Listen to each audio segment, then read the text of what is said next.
দীর্ঘক্ষণ এসিতে থাকা শরীরের জন্য মোটেও ভালো নয়। এর অনেক পার্শ্ব প্রতিক্রিয়া রয়েছে।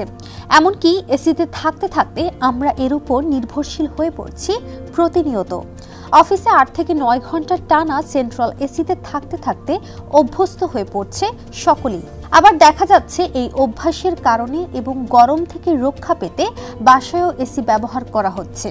তবে দীর্ঘক্ষণ এসি ব্যবহার শরীরের জন্য মোটেও ভালো নয়।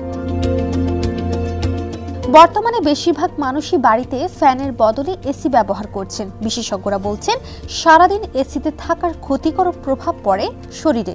চলুন জেনে নেওয়া যায় অধিকাংশ সময় এসিতে থাকলে যেসব স্বাস্থ্য ঝুঁকি রয়েছে।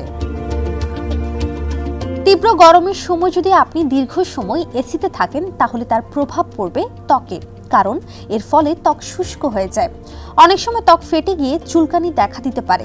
আবার রোদ ও এসির ঠান্ডা এই দুইয়ের মাঝে আমাদের ত্বক অনেক সময় খাপ খাওয়াতে পারে না, যে কারণে ত্বকে দেখা দেয় অনেক ধরনের সমস্যা। গরমের সময় যে কোনোভাবে শরীরকে হাইড্রেটেড রাখার পরামর্শ দেন বিশেষজ্ঞরা। কিন্তু আপনার বাড়িতে যদি এসি থাকে তাহলে তা বেশি আর্দ্রতা শোষণ করবে, যে কারণে ডিহাইড্রেশন দেখা দেওয়ার ভয় থাকে। তাই এসিতে থাকলেও আপনাকে একটু পরপর পানি পান করতে হবে পর্যাপ্ত পরিমাণে। যাদের শ্বাসকষ্টের সমস্যা আছে তারা এসিতে থাকার ক্ষেত্রে সতর্ক থাকবেন, কারণ অনেকের ক্ষেত্রে দীর্ঘ সময় এসি রুমে থাকার কারণে শ্বাসকষ্ট বা খুসখুসে কাশি দেখা দেয়। সেই সঙ্গে গলা শুকিয়ে আসা, চোখ শুষ্ক হয়ে যাওয়ার মতো সমস্যাও দেখা দেয়। তাই আগেভাগে হতে হবে সতর্ক। অনেকের ক্ষেত্রে দীর্ঘ সময় এসিতে থাকার ফলে নাক বন্ধ হয়ে যাওয়ার মতো সমস্যা হতে পারে। মিউকাস মেমব্রেনে প্রদাহর সমস্যাও হতে পারে এই অভ্যাসের ফলে। মেডিসিন বিশেষজ্ঞরা বলছেন দীর্ঘ সময়ে এসিতে থাকলে মাইগ্রেনের সমস্যা দেখা দিতে পারে অনেকের ক্ষেত্রেই। তবে শুধু মাইগ্রেন নয়, সেই সঙ্গে যে কোনো ধরনের মাথা ব্যথাই বেড়ে যেতে পারে এই অভ্যাসের কারণে। ঠান্ডাজনিত অসুখের কারণে মাথা ব্যথার প্রকোপও দেখা যায়। তাই এসি রুমে থাকার ক্ষেত্রে এই বিষয়গুলোর প্রতি খেয়াল রাখুন। এছাড়াও অধিকাংশ সময় এসিতে থাকার কারণে চোখের সমস্যা হতে পারে, আর যারা চোখে লেন্স ব্যবহার করেন তারাও সমস্যায় ভুগতে পারেন।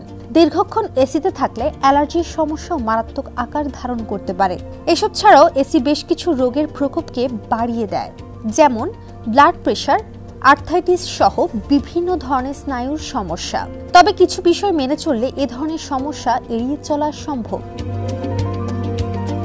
এসি নিয়মিত রক্ষণাবেক্ষণ ও মেরামত করতে হবে।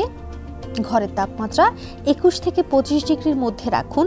খেয়াল রাখবেন ঘরের তাপমাত্রা যেন 20 ডিগ্রি সেলসিয়াসের কম না হয়।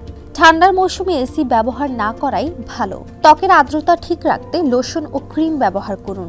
মাঝে মাঝে মুখ হাত পানি দিয়ে ধুয়ে ফেলুন, আর প্রয়োজনে চাদর ব্যবহার করুন।